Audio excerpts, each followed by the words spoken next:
You ever hear someone say something like, that man was literally 10 feet tall, or I literally could not stop laughing? Well, they were wrong. How do I know they were wrong? Because the tallest human to ever live was only 8 feet and 11 inches tall, and if they literally could not stop laughing, then they would still be laughing at the time they told you that, because they literally could not stop. The word literally doesn't mean very or practically. It means that what you're saying is exactly true as it's said. It doesn't mean that it's wrong to say something like, I could not stop laughing, or he was like 10 feet tall.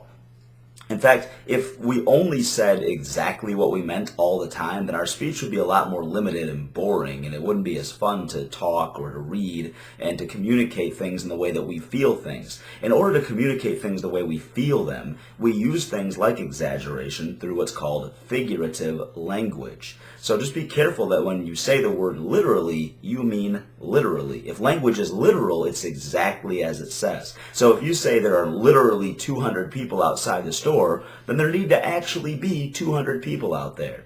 If you're saying there are like 200 people out there, or there are about 200 people out there, then it's clear that you've given yourself room to express that there are just a lot of people. It's not the same as saying that there are literally. There's a time and a place to use literal language when you're trying to directly, explicitly communicate something, and a time and a place to use figurative language where it's understood that you are exaggerating or understating, and some other techniques that we'll talk about here. So let's get into specifics. His people are completely literal. Metaphors are gonna go over his head. Nothing goes over my head. My reflexes are too fast. I would catch it. Some of these we've discussed before, such as similes, which draw a point of comparison using like or as. He is fast as lightning. She is sly like a fox. It's steady as a rock. I float like a butterfly, sting like a bee. And metaphors which draw a point of comparison without using like or as. Some say love, it is a river, which drowns the tender reed. Some say love, it is a razor, which leaves the soul to bleed. Some say love, it is a hunger, an endless aching need. I say love, it is a flower, and you its only seed. Simile and metaphor are just general examples of figurative language, though. There are many other branches that similes and metaphors can be applied to that have more specific labels. One of the most common forms of figurative language, for example, is overstatement or hyperbole, which we've also previously covered in this course. Overstatements or hyperbolic language is a use of exaggeration wherein the speaker or writer states something that is clearly greater than what they literally mean to creatively express the same thing. And, of course, understatement is doing the exact opposite, which is also figurative. For example, an overstatement or hyperbole might be, that football player hits like a Mack truck, or you snore louder than a hurricane. As you could see, those examples of overstatement or hyperbole were also examples of similes. An example of understatement might be, the Grand Canyon is somewhat large, because it's obviously extremely large, and saying it's somewhat large is clearly selling it short. Sometimes these are used along with sarcasm, which often expresses the opposite of exactly what it states.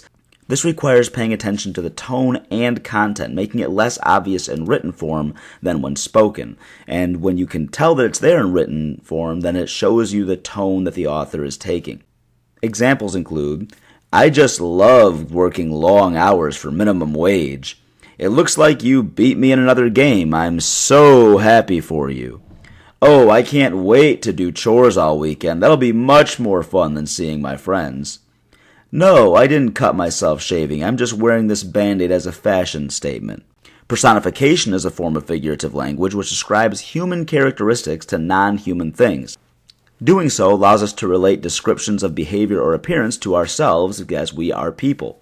For example, the sunset slowly kissed the horizon.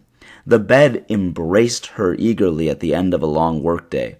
The leather bucket seats hugged my body snugly and massaged my shoulders as I shifted into third gear. Now, the sun doesn't have lips, so it can't literally kiss the horizon, nor do beds or bucket seats have arms and hands to hug or embrace people. But we can tell that these things are communicating something that we as humans can do regularly, and so that's personification. The last form of figurative language we'll discuss here is the application of symbolism to text. Symbolism is simply using one thing to represent something else, or allude to or refer to that other thing. Examples of symbolism include using an apple to represent education, using a country's flag to represent patriotism or nationalism, or the $50 bill in the short story Black Coffee. Now, these things can have literal applications, but symbolism means that there's a figurative meaning in addition to what you see on the surface. So keep in mind that things that have a literal application might still have some figurative significance as well.